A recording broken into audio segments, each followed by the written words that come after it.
Hi guys, welcome to our daily encounter. Today in Mark chapter 3, we read about Jesus being in a synagogue on the Sabbath and healing a man with a withered hand. And there's a whole thing going on with the Pharisees and the Sabbath and all these things. But we want to focus on is this man with the withered hand. Now, this man, in all likelihood, was very much ashamed of his withered hand. Who knows, maybe he was hiding it under his robe. Maybe he was just trying to be lost in the crowd so that people wouldn't notice this withered hand. We have to remember that a lot of times back then, if you had some type of something that was wrong with you physically, people thought that that was a judgment from God because of some sin. And perhaps this person was very ashamed of his withered hand. But Jesus basically brings him up to the front, tells him to come forward in front of everybody. And he says, get up and come forward. And then later he tells him, stretch out your hand. So this man had to stand up in front of everyone, walk forward, stand there before Jesus, and then actually stretch out his withered hand and expose this withered hand that he had, but to show it to Jesus.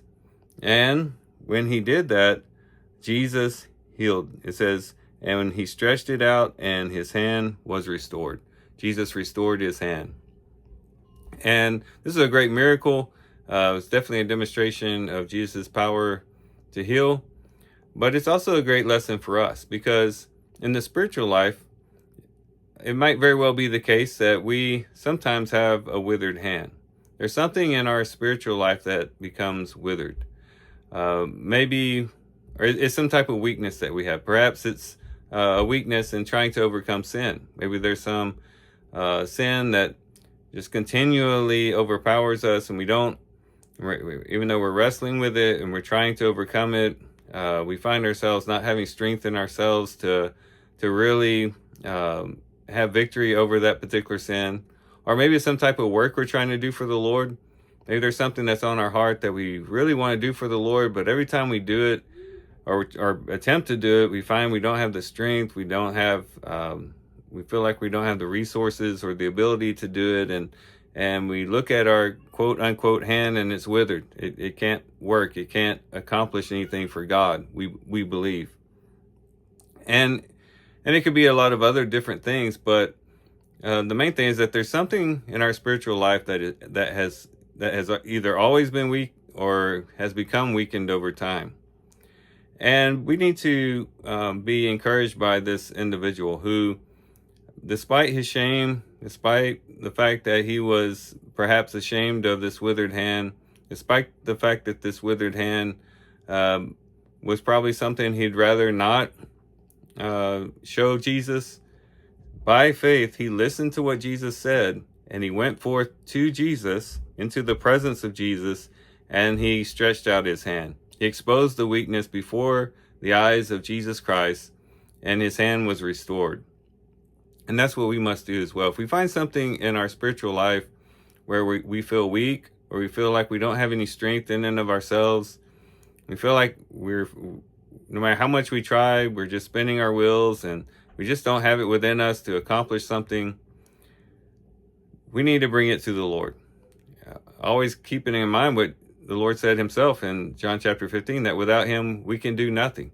And so we could say everything we cannot do unless we come to the Lord in our weakness, perhaps even in our brokenness, and with the withered hand, and come before him, not shriek away, not hide, not walk away ashamed, but go into the presence of Christ. Walk before him, stretch out our withered hand, that is, confess to him, show him, reveal to him what our weakness is. And he, of course, already knows our weakness, but he wants us to bring that before him in prayer and seek him. Seek his strength, seek his help, and see if he doesn't restore the weakness.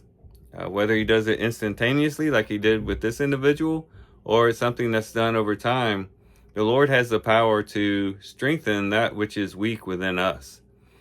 And so rather than continuing on with a withered hand and continue on just trying to make do with our weakness, we should bring those weaknesses to the Lord. Stretch them out before his gazing eyes, his loving eyes, and seek the healing that he can provide and seek the strength that he can provide. And in doing so, we can then be restored. He gets the credit for, and he gets the glory for giving us the strength. But then we get to return a heart of gratitude to use that strength to then go and do his work and to live a life of holiness that brings honor to him. So let's do that today. Let's do some heart searching and see, is there anything in us that is weak, that is withered? And let's bring it to the Lord and see if he doesn't do something with it and cause it to be restored and strengthened again, so that he can receive the glory and so that we can go out and do the work and bear fruit for the Father. So these are the things we can reflect on and think about as we do our reading today. But guys, I do thank you for watching the video today. Hope you guys have a great day. Love you guys. God bless.